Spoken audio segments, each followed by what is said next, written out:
जय हिंद बच्चों, Pioneer study centre के यूट्यूब चैनल पर आपका बहुत बहुत स्वागत है। क्लास 12 के सीबीएसई के एग्जाम लगभग अब कैंसिलेशन की तरफ ही हैं। शायद इस बार अब 12th के एग्जाम नहीं होने वाले।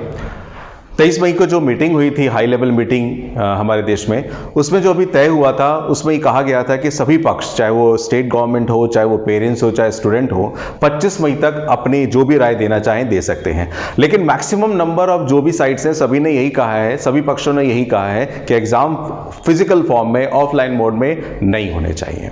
यहां तक कि 300 बच्चों ने एक पिटीशन फाइल करी है, वो पिटीशन भेजी है चीफ जस्टिस ऑफ इंडिया के पास कि वो सेंट्रल गवर्नमेंट को कहें कि इस साल सीबीएसई के 12th क्लास के बोर्ड के एग्जाम ना हो।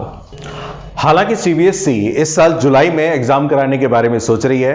15 जुलाई से 26 अगस्त के बीच में एग्जाम होने की संभावना है और उसका रिजल्ट सितंबर में आएगा।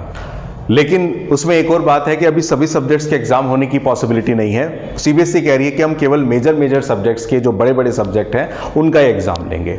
लेकिन हमारे दिल्ली के एजुकेशन मिनिस्टर कह रहे हैं कि एग्जाम होने से पहले सभी स्टूडेंट और सभी टीचर्स का वैक्सीनेशन जरूरी है। 100% vaccination for 100% student and teachers. अगर वैक्सीनेशन नहीं हो सकता तो सीधी सी बात है, एग्जाम भी नहीं हो सकते हैं। अगर एग्जाम नहीं होते हैं तो सबसे बड़ी परेशानी है कि बच्चों को रिजल्ट कैसे दिया जाएगा, रिजल्ट देने का बेस क्या होगा। तो उसके लिए उन्होंने कहा है कि आप जो 12th क्लास में बच्चा है, उसने 10th करी है, 11th करी है, तो 10th क्लास का जो भी मार्क्स था, 10th क्लास में जो उसकी परफॉर्मेंस थी, 11th क्लास में जो उसकी परफॉर्मेंस थी और 12th क्लास में जो इंटरनल असेसमेंट हुए हैं, उनके बेस पर ही 12th क्लास के मार्क्स या मार्कशीट उनकी तैयार की जाए। वैक्सीनेशन के बारे में उन्होंने कहा है कि हमारे देश में एग्जाम के लिए अगर बच्चे जा रहे हैं तो उससे पहले उनका वैक्सीनेशन जरूरी है और हमारे देश में 2 ही वैक्सीन है, कोविशील्ड और कोवैक्सीन।